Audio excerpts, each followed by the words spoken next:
want to begin nonetheless. And first and foremost, again, welcome Rabbi Shmuel Greene, all the way from New Jersey.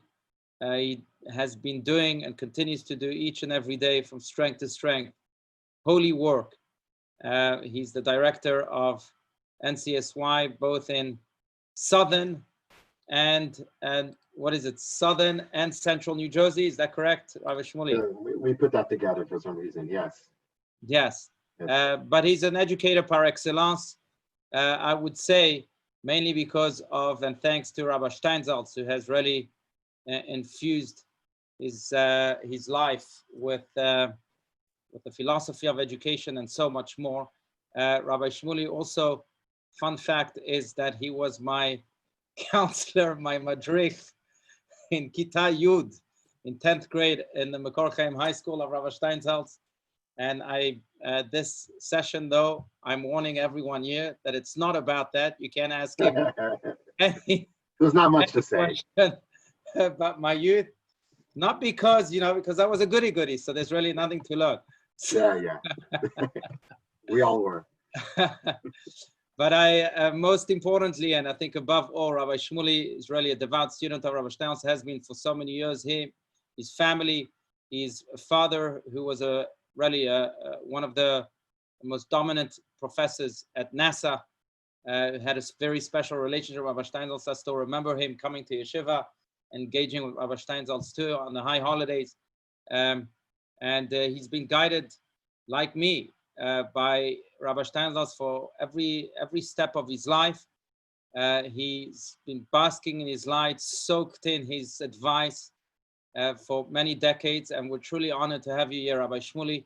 We mourn together with you, but while we mourn, we also want to continue to drink from the everlasting and the overflowing wellspring of Rabbi Steinsaltz, and we're really honored to have you to quench our thirst a little bit with that wellspring, and to share with us, as was the title, 5 lessons from Rabbi Steinsaltz that you wish the world would know. So without any further ado, Rabbi Shmuel, bechavod. Thank you so much, Rabbi Alush. It's really an honor to talk to all of you, to talk about stories that have formed my life, Rabbi Alush's life, my family's life, and other people around. And to tell you the truth, it's very heartwarming and a little bit daunting, to tell you the truth, with the amount of stories we're hearing from Rabbi Steinsaltz and the ripple effects of his influence in so many different ways, and the fact that small little things that are said here and there, or small little, maybe seemingly trivial things that we thought were trivial, have such effect on different people. So it's a daunting task, because we actually have to be responsible for what we say. You have to actually be aware. So I guess maybe that's the first lesson. But I'll start from a place. First of all, hello everyone. From New Jersey. It's actually nice weather all of a sudden here. So sorry about you guys over there. Sometimes we get it. It was terrible earlier, but it's turned into a beautiful evening, so you can enjoy that. I want to start with just to give a little bit of context, a little background of how I ended up in Rabbi Steinsaltz's sphere, in his world. To tell you that it did start with my father, and my father was a world-renowned epidemiologist, bacteriologist. That's how he got connected to NASA, because in those days, John F. Kennedy was pouring millions of dollars into the space enterprise, and before they sent anybody into space, they needed to figure out what's up there. And the way you figure out what's up there is figuring out what kind of microbes are up there, what kind of bacteria. So they had to get epidemiologists and bacteriologists to send, their weather balloons all the way up to the stratosphere to bring down, samples to figure out, are they going to kill anybody if we go up there? And what do we bring down here? It's a shame during these days, though. I remember my father saying, I don't know why everybody's so concerned about what's up there. They should be concerned about what's down here. And he didn't live enough to see, it's actually true. But anyway, my parents became very close to the Lubavitcher Rebbe in a very, very friendly and intellectual way. And when we moved to Israel in 1986, I was 11 years old. So 2 years later, or 2.5 years later, we were looking for a high school. And one of the new high schools that was being created was just created was Rabbi Steinsaltz's high school, where Rabbi Alush and I studied Makor Chaim. It was just 3 years old, very, very new. And again, small little things changed the course of life. To tell you the truth, my father says today, he said when he was alive to me, the reason why he sent me there was because the secretary was nice to us. How is a secretary nice to us in Makor Chaim? I don't know if Rabbi Alush remembers her. Were you there during the times of Nechama? Michal? Who won? Nechama. No, I don't think you were there. Yeah. What did my father mean that she was nice? That because we were new Olim, we just made Aliyah, and when she spoke Hebrew, and my father said, please speak slower, she did. Because of that, it goes to show you never know what small little things, and we'll talk about that a little bit later regarding Rabbi Steinsaltz, but you never know. It was one of the things. He was exaggerating. To tell you the truth, I remember we were at a Farbrengen, a get together with Rabbi Steinsaltz, and my father coming out of that started crying and saying, this is what I remember listening to the Rebbe when he spoke in the early days, not when Chabad became a huge movement, which the Rebbe had to start talking in a different fashion. But when in the early days, when it was more intimate, he spoke straightforward, even harshly, with a vision, with a mission, etc. And that's what he heard from Rabbi Steinsaltz, and he said, Shmuel, I'm sending you there. So that's where the journey started. I'm not going to go through the whole journey, but I'll give you little tidbits. But I want to talk tonight about, again, small little things, and you know what? Let's start from a different angle. My wife, who's a lot smarter than I am, a lot smarter, she just posted one of her posts, and I thought it was tremendous, about Rabbi Steinsaltz. She's trying to post every day something else. And excuse me for the comparison, and I hope nobody takes offense here. I'm sure they won't, because you won't. But she compared Rabbi Steinsaltz's directives towards his students like Muhammad Ali.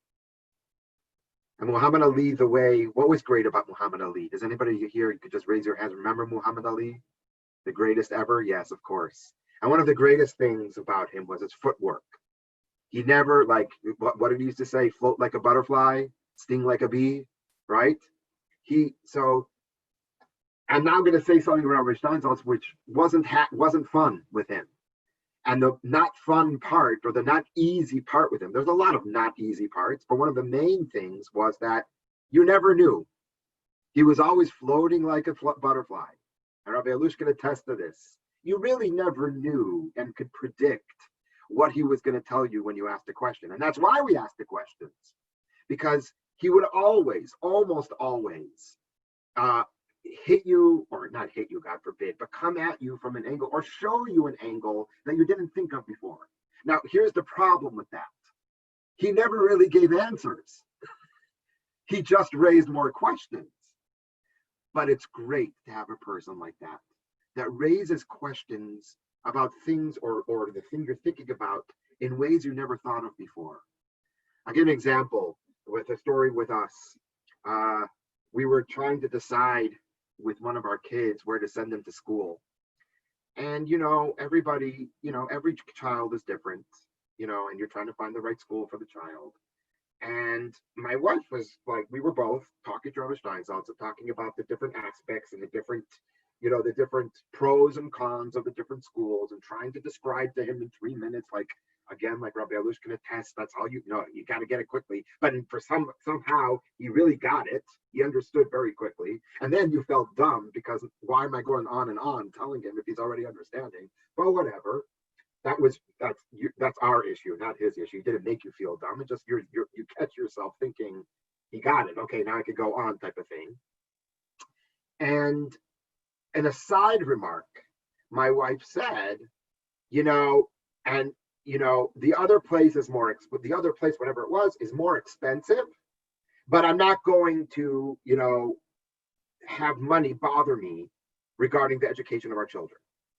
And very quietly, Rabbi Steinsaltz, very quietly, again, subtle, small things, and maybe that's the main theme that I'm talking about tonight.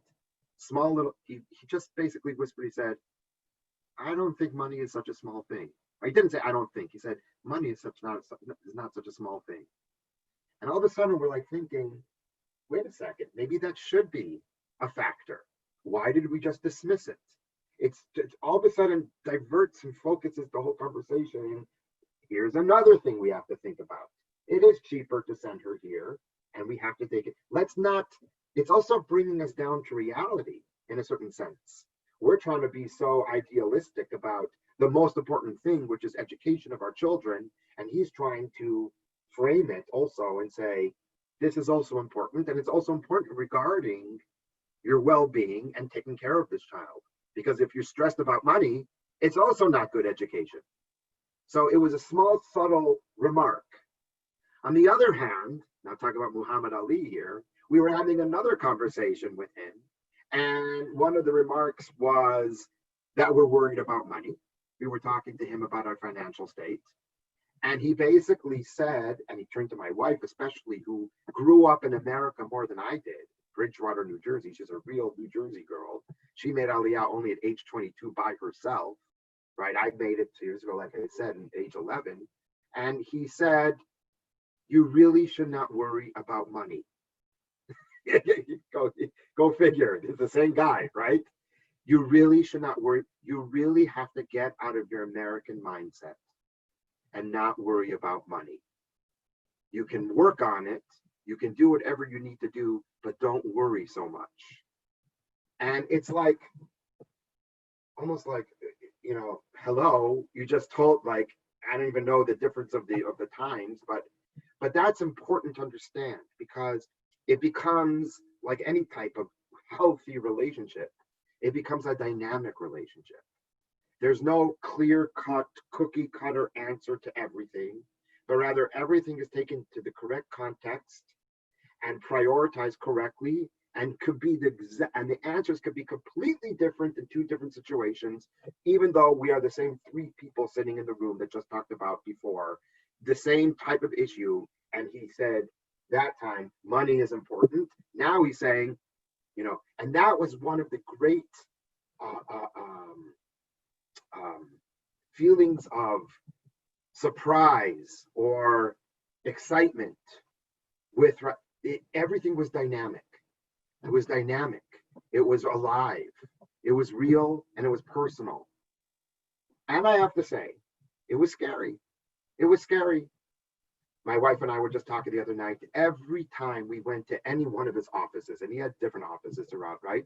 His offices or his hotel in Manhattan when he came to New York, or whatever in the lobby, there was a sense of like, almost like, I'll use the word, but it's powerful, almost like terror before you went to speak to him. Because you're talking to a person who is really caring about you. Therefore, he's really going to tell you at this point in time, you really have to pay attention because he's taking care of you. This is not just, it's not a fleeting, again, I'm going back to the theme of small, subtle things. Pay attention and notice them and be aware, because they might change a life, and especially with him. That was the type of thing. So those types of things of like, it was very dynamic. It was very like unexpected and therefore terrifying in a certain sense. There were also, now I also say, so there's all these feelings you have when you're coming to speak to Rabbi Steinsaltz, because it's so dynamic, it's so real, it's so alive, and it's so relevant to that point in time that you are in and for your future. So I remember I speak to a lot of the students, and one of the things that a lot of the people say that have met with him over the years is that you're almost like thinking, I wish I had a pad and paper, while he's talking, or I wish I was recording this, because these are important things he's saying, and I don't want to miss anything. They claimed the same thing and speak to other people who claimed when they met the Rebbe. It was the same type of thing. And that's why there was, for instance, with the Rebbe for sure, there was a situation where people would come out of his office and the other Hasidim or the other followers would almost demand that the person writes it down right away. What did you remember here? You know, it was the same thing with Rabbi Steinsaltz. It was the same thing that you wanted to write down. And there was another subtle, story with us, a subtle message that he gave that basically formed or at least my daughter's life. I was in the car with him driving in New York, driving him somewhere, I can't remember where. And I was talking about, again, my children, and this was my oldest daughter this time. And I expressed, a concern about her, I'm going to use this word, but because we're talking about Rabbi Steinsaltz, I hope, again, nobody takes offense. But you can't take offense because I'm also American. I said, I'm worried that she's becoming too American. There's a certain aspect, Rabbi Alush definitely could talk about, a certain type of a certain type of feeling or a certain type of upbringing you get in a place like Israel, for instance, that is lacking here. Certain type of natural type of feeling, and here it's a little bit more awkward to get that than to tap into that. And so I was just talking, and I was just saying, I just threw it out there, and I said, I wish I could just send her to high school, for high school in Israel. And he, without missing a beat, said, maybe you should. And it was like, maybe you should. And you know what? I didn't even pay attention to it at that time. I'm talking about subtle things. When I came home and told my wife, she's like, are we taking this seriously? This side remark? Are we going to follow Rabbi Steinsaltz fanatically in this way? Are we reading too much into this type of thing? Maybe this is too crazy. Maybe this is a little bit like, give me a break. Maybe he just was like fleetingly saying, maybe you should. Or was he trying to tell us something? So I don't even know. If you asked him, he probably would say, I don't even remember saying it. But there was no such thing as him saying something for naught.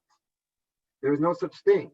He was so immersed and so involved and so caring that he didn't just say, I wrote an article just recently, and one of the things I said in the article is he told me explicitly, he said directly, he hasn't said something, and he makes people laugh. He hasn't said a joke or something sarcastic so in the last 30 years solely to make a person laugh. There's always a purpose. There's always a reason for it, right? So we found out, a few days later, we found out a program that you could go on to. We weren't like pursuing it. It just came about. We sent her to Israel for 10th grade, and it was a disaster. It was terrible. She was in a great high school here in New Jersey, very inspiring, Jewish-wise and academically, everything. She went to a place that was poorly run, not inspiring at all, didn't know what she was doing there. And we were idiots. We're idiots. Maybe there was the time that we were not acting like, so to speak, adults. Maybe we shouldn't have taken that fleeting type of remark and make too much of it. She came back after that year. In that year, there were two things that happened. I'm not going to get into all the details, but good things that happened. And because of that year, now, next month, because of that year, and the connection she made with the land of Israel and the state of Israel, and with my family, who most of my family is there, she made the bold decision that she's making Aliyah. She's going to start getting a degree in computer science. And she even will tell you today, as a 19-year-old, it was the best thing ever that I went for that year. So things take time. Time takes time. It takes time to see things. And I'm not going to tell you that, for me, I'm not going to tell you stories of great people. Oh, Rabbi Steinsaltz, every word he said, is golden and it's holy and you have to take. But at the same time, when he does say something, it's worthwhile to pause and to think, what is this about? Because he's also not saying anything for naught. So it was, again, that balance and that playing the Muhammad Ali type of dance type of thing. Where is it coming from? What's happening and stuff like that. So those were the subtle questions that affected our lives, the subtle type of messages that when you're aware and you're open to it, you take them into consideration. I'm just going to say a quick story, a funny story over here that regarding to be open. Rabbi Steinsaltz was known to be very sarcastic and biting even.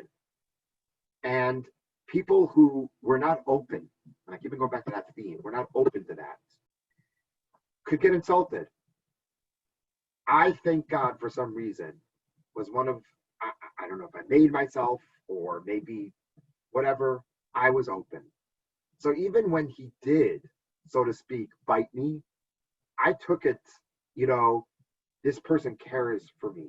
So there's one story, for instance, that, Rabbi Steinsaltz really didn't care of how we dressed, what clothes we wore. In fact, I'll tell you a quick story. One of the institutions, one of the yeshiva high schools here in New York City had an exchange program, or has an exchange program with the Makor Chaim High School. For 1 month or something like that, some of their students go to Israel and vice versa. So the students of Makor Chaim coming to America, believe it or not, in the yeshiva high school, because it's a little bit more American and more formal, there's a dress code. And part of the dress code is people have to wear button-down shirts. The craziness is that those Israeli kids didn't even own a button-down shirt. They had to put into the budget. And the Israelis said, we're not paying for it. They had to put in the budget and raise the money to buy these kids button-down shirts so that they could fit into the yeshiva high school in America for a month. Just to show you how it didn't make a difference. People wearing T-shirts, jeans. It was a type of atmosphere of like on purpose going for the core and going for what's really truly important. Now we'll do the Muhammad Ali dance, okay? I just told you that message, and that message was really, pushed by Rabbi Steinsaltz. It's not important. It's important what's inside. It's important what you're doing, how you're learning, all these artificial, superficial things. Just know that they're superficial. They're the outside. They don't define the person. And a little bit of anti towards those types of things. But I took upon myself when I was in high school, which is a whole other story why, but I took upon myself, not everybody has to do this, but I took upon myself to wear a hat and jacket on Shabbat. That's what I took upon myself. After high school, after a little bit of time, I went to the Army. And I went to the Army, and I came to Shul, where Rabbi Steinsaltz was on Shabbat morning, and I wasn't wearing a hat and jacket. And without missing a beat, he looked at me with that glance, with that eye, the look of the eye that okay, brace yourself. Just like he's thinking of something. And he said to me, what's going on? What's coming off next? Your pants? Anybody else would be like, who are you? Like, what are you, why would you? I got it. It's not a question if I'm wearing the hat and jacket or pants or whatever it is. It's what direction are you going in? Why did you take off the hat and jacket? And more importantly, here's the thing. This is one of the main points of Rabbi Steinsaltz. It had nothing to do with religion, nothing to do with God, nothing to do with fitting in, or it did have to do with fitting in. It was the question is, are you taking off your hat and jacket because you feel pressured? Then that's the worst thing in the world. Then what else is going to pressure you? What else in society or inside of yourself is going to pressure you to do things because of the pressure? And that's asur. That's red line in Rabbi Steinsaltz's world. Definitely.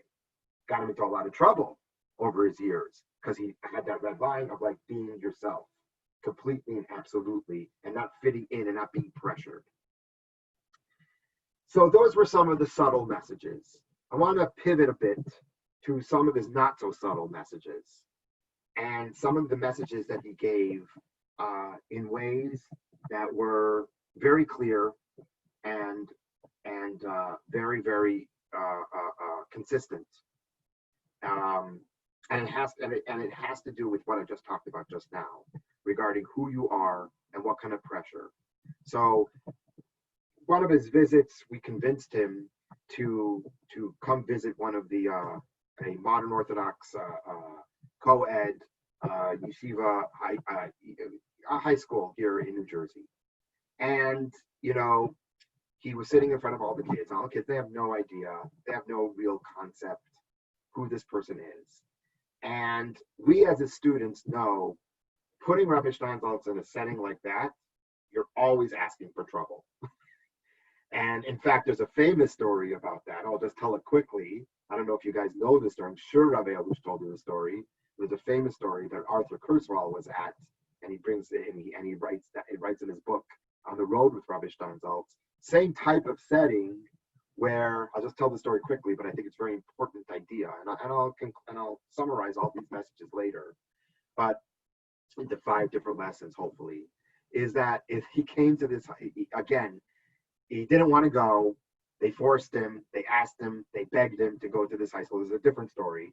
He went there, and they got everybody in the assembly room, and he only gave them 5 minutes. He said, he really was pressured for time at that time.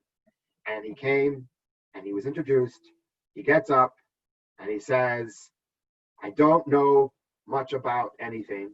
It sounds like the beginning of a song, right? Don't much, right? But I do know a little bit about learning. The only way to learn is make the lives of your teachers miserable. That's what he said. Whenever they say, okay, that's all he said. And he started walking out, believe it or not. The principal was a little bit like, if they would have asked Rabbi Alusha, I would have told him, no, you don't want to invite him in this setting, right? You got to know what you're getting into, okay? He gets up and he says, Rabbi Steinsaltz was walking out. He had to go to his next meeting.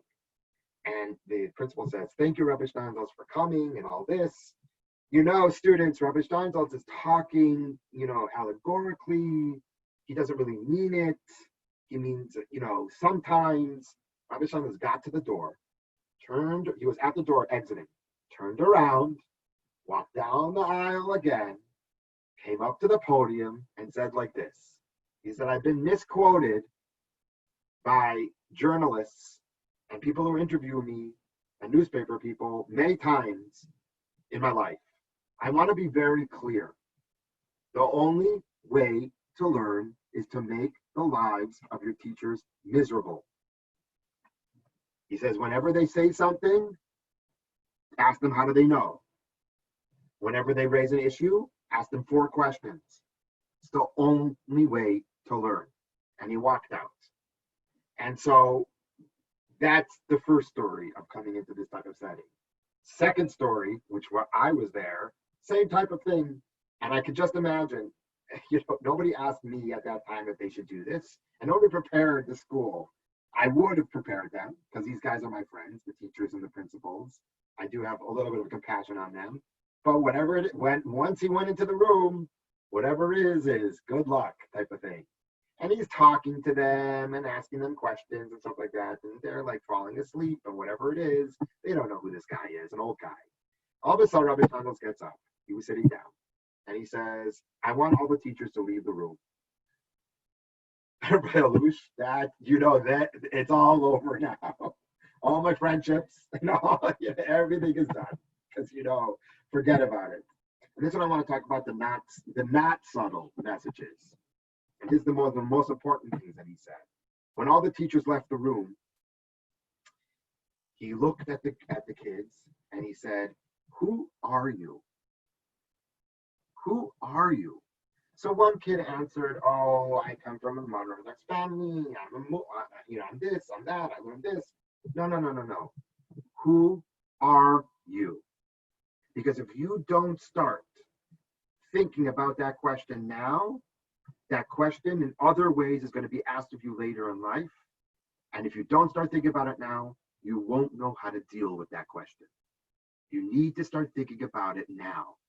And that was the biting, straightforward, but most important and essential point of Rabbi Steinsaltz regarding everything. And that's what he demanded from us. And that's why we had terror going into his room. Because you know that's basically the overriding question that he's dealing with all the time. Who are you? Nobody wants to answer that question. I don't want to answer that question. It's in the best case scenario, it's annoying. The worst case scenario, I don't want to go to the worst case scenario. I don't want to know who I am. That's scary. But that's what Rabbi Steinsaltz demanded. So he demanded, and he asked in not so subtle ways.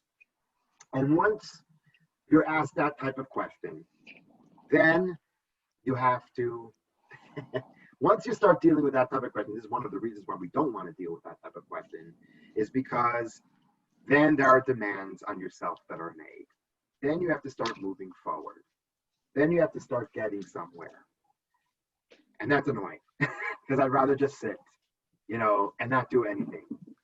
But the worst thing you could say, they just came out with a huge article in Israel, an interview with Rabbi Meni, who you guys know also as well. And he starts off I don't know, it was in Hebrew, I hope it gets translated, but Meni said, one of the worst answers, or one of the worst things you could say to my father as a kid was, I asked my kids this the other night, what do you think was the worst thing you could say to Rabbi Steinsaltz? And they didn't catch on to it. Some said, I don't want to, or, I want to go play. I don't know, whatever it is they said. And so then he said, the worst thing you could say to my father was, I'm bored. The worst thing you could say. Because what happened because of that in that situation with Benny was, Rabbi Steinsaltz took, what did he take? I can't remember what it was. Anyway, a novel, a very long novel, both in English, a classic novel, both in English and Hebrew. And he said to Benny, now you read this, you won't be bored. I try to do that with my kids. It doesn't exactly work. So I don't know what's wrong with me. Maybe I don't have the look that Rabbi Steinsaltz had. But anyway, what I'm trying to say is that once you start dealing with those questions of who are you, then you can't sleep at night so well. And you feel you have to move forward and you have to do something. All these annoying things. And we were sitting with Rabbi Steinsaltz once, and this story really formed. And this is also another point of Rabbi Steinsaltz. That's a very important lesson. Very important lesson. I would say they're all important lessons, but this is one of the ones that really formed my life. And I know the Rabbi Alush understands this because I see it with him. And the idea is that one time we came to see Rabbi Steinsaltz. Again, this story is my wife. For some reason, he really liked my wife. Maybe he liked my wife more than I did. Whenever my wife is a Smith College graduate in gender studies, if anybody knows that type of world. So whenever my wife came to Rabbi Steinsaltz, he would talk to her about Russian literature, believe it or not. Russian literature, and I didn't even know what they were talking about. But anyway, so he saw her, he looked at her with that glance, and I'm like, oh God, here we go. And he looked at her and he said, again, same question. He said, what are you? But we were a little used to that. He's like, so my wife was like, what do you mean, what am I? He said, what are you? Are you a lion? Are you a caterpillar? Or are you an ant? What are you? And so my wife thought, she says, I'm a caterpillar. And Rabbi Steinsaltz says, why? See, my wife knew how to banter with him. And so and that's why he liked her. So she said, I'm a caterpillar because it turns into a butterfly. Remember that Muhammad Ali turns into a butterfly.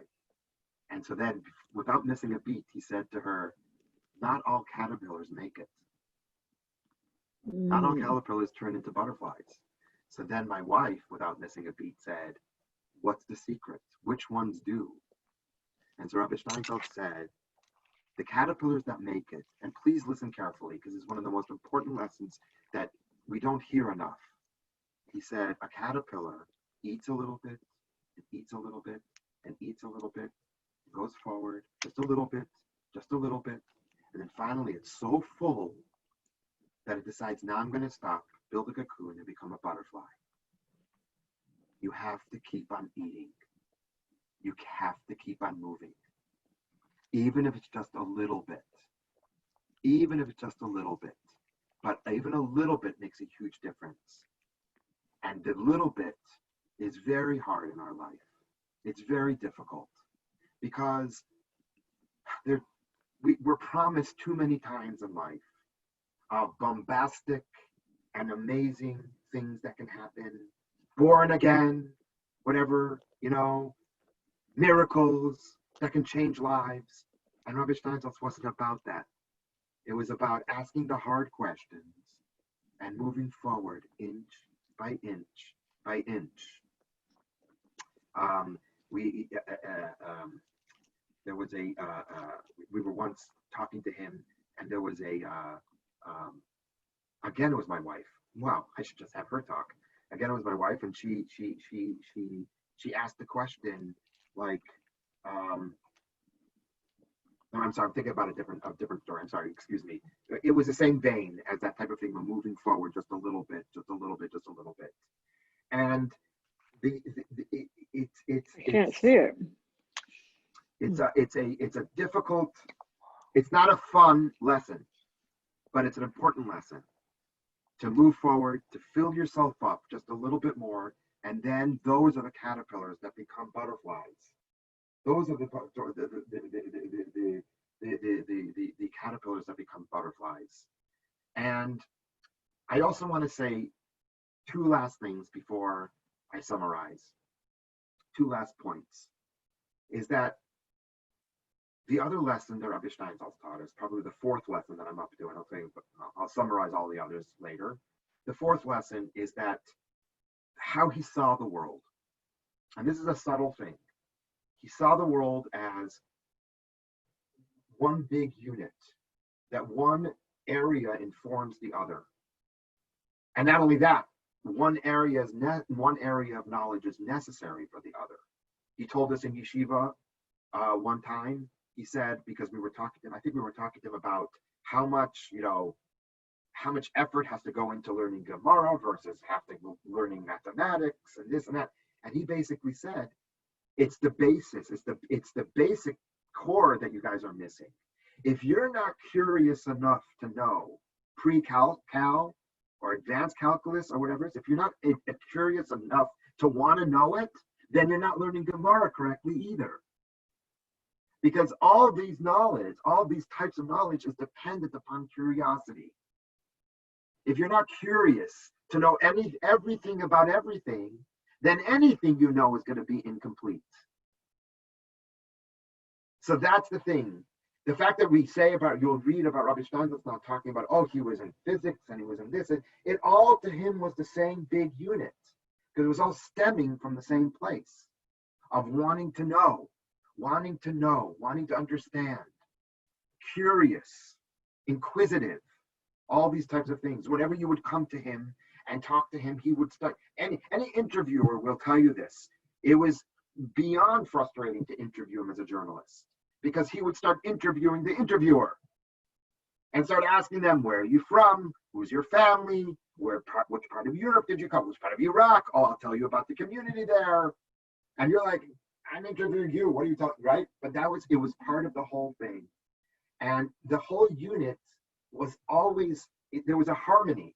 There was a harmony of all these types of different aspects of life. I once asked him, we're coming up to Rosh Hashanah. I once asked him on the way to Tashlich, going to Tashlich to throw your sins, so to speak, symbolically into the river. And in Mekor Chaim, where we were in that neighborhood, there was a small little well that didn't have any water in it, I don't even think. And that's where he went down the street. So we had like a 2-minute walk. And the 2-minute walk was kind of cool to walk with him and talk to him because he was in a good mood for some reason on Rosh Hashanah afternoon. And you can talk about everything. And he was always, but it was especially open. And so I thought I was smart. It's not true. I was smart. And I actually asked him a question that was bothering me because we're talking about Rosh Hashanah. And we're coming up to Rosh Hashanah, right? Tonight is Rosh Chodesh Elul, the beginning of Elul, right? By the way, it's my anniversary, as Rabbi Steinsaltz married us tonight, 21 years ago. So I asked him, I said, we're talking about the creation of the world, We're talking about it's the Yom Hadin, it's the Day of Judgment regarding the world as a whole. But it says that God looked in the Torah and created the world. But the Torah is a blueprint for the world, right? So I said, if there's only one Torah, let's say he decides he doesn't want this world anymore. Why is that a tragedy? Why are we so worried if there's no world? Because if he decides to build another world, it's going to look exactly the same. Because it's the same Torah. You understand? I was like, really? What's the big deal? It's going to have to create everything anew the same exact way. So it's as if he was thinking about the question. Without a beat, and I keep on mentioning that because you could tell that he was like, it's not, I'll get back to you later type of thing. Without missing a beat, he said, yes, Shmuel, but it just might be that this world was created according to Rashi, but the next world might be created according to the Ramban, Nachmanides. You see, there are different aspects of the Torah, different perspectives of the Torah. The fact that we say that God looked in the Torah and created the world, he might have been looking in the Torah through these glasses. But the next one he might create through different glasses, and it's the same Torah. Everything is one unit. Everything informs the other. And now you can understand why it's so important to keep this unique world, because it's unique. And you can keep on going with that. And it's just amazing to think about. But it just showed you that the whole thing, the whole way of thinking was a one big unit. I'll finish off before I summarize, hopefully, the 5 points, if I can. If not, then we'll just leave it at that. But I'll finish off with something really important that he used to say all the time in this period of time, coming up to Elul and the high holidays. And it's another lesson that was also part of the lessons that we talked about up till now, but he really brought it home during these days that were starting to approach the high holidays. In the tefillah, I'm sure it also has in the Sephardi tefillah. I have to look. I didn't look it up, but you can tell me if not. There is in every musaf, there's paragraphs right after we say, we say the three first blessings, like every other, Amida prayer that we're standing before God. There's a couple of paragraphs that start with the word uvechein. Is that in the musaf? Yeah? Okay, uvechein. And usually it says uvechein. I'm not even going to translate uvechein yet, because that's the punchline over here. And God, the righteous will be happy, and they'll dance in the streets, and God will be king of the world, and there'll be righteousness, and there'll be justice, and there'll be all these types of things, and the Jewish people will sit, will sit safely in their home and stuff like that.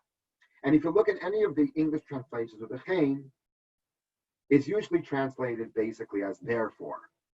Therefore. Like you say, God is king, therefore we hope this will happen. Therefore this should happen. It's like a prayer. Please, God, make this happen, that we sit safely and that the righteous, good wins out and stuff like that. Rabbi Steinsaltz said, I have a better translation to Uvechein. This is the real translation. It's in even English, he said. Uvechein, the real translation means new, meaning it goes both ways. Meaning it is a prayer for us that we're saying to God, okay, we just pronounced you king, new, so where's the happiness? So where's the righteous winning, being the ones on top of the world? So where's the security? If you're such a king, new, but here's the catch of Rabbi Steinsaltz. This is what I call the Steinsaltz twist. The Muhammad Ali butterfly move. Okay? Here's where it catches. He says it goes the other way as well. The new is also towards us. And it's as if God is saying, you just called me king. And read it. Read the Siddur. It's right there. You just called me king. And he's saying to us, new. So where's the happiness? So where's the joy? So where's the singing? So where's the dancing? If I'm such a great king, then what are you worried about? It's a conversation. And that's one of the empowerment that Rabbi Steinsaltz gave and promoted and wanted all of us to be a part of. That is maybe the real overriding. It's a back and forth. It's a back and forth. God is speaking to us and we're speaking to God. And it's a conversation. When you have that conversation, then you can go to the points that I was talking about.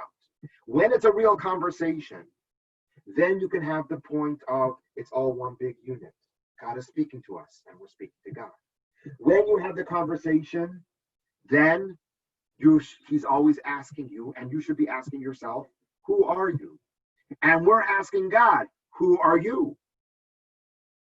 Goes both ways. That's a real fundamental question. But those fundamental questions makes the world move. When it's a conversation, then you start asking yourself, how come this caterpillar makes it and this caterpillar doesn't make it? Where is it? Where am I in this story? I'm not a passive player over here. When there's a conversation, then conversations mean something. And then there's subtle messages and there's not so subtle messages. And every word we say is important. And every deed we do is important. And we bite off a little bit more and more and more of the leaf until we all become butterflies. And then we can change the world with the butterfly effect. And then we could sting like a bee. I'm just kidding. Thank you very much. That was what I wanted to say. Thank those you lessons. so much, really. Thank you, Rabbi Shmuel. That was really just beautiful, wonderful. Thank you. Also brought back a lot of memories. If I may, I want to share with you a picture because you spoke about that twinkle in his eyes. You knew something was coming. I discovered a picture. Tell me if it says something to you. Friends, this is a picture of Rabbi Steinsaltz. I'm sharing my screen right now. Yeah. With his twinkle. You knew he's about to say something that's going to penetrate. That you should put on top of there, brace yourself. Brace yourself.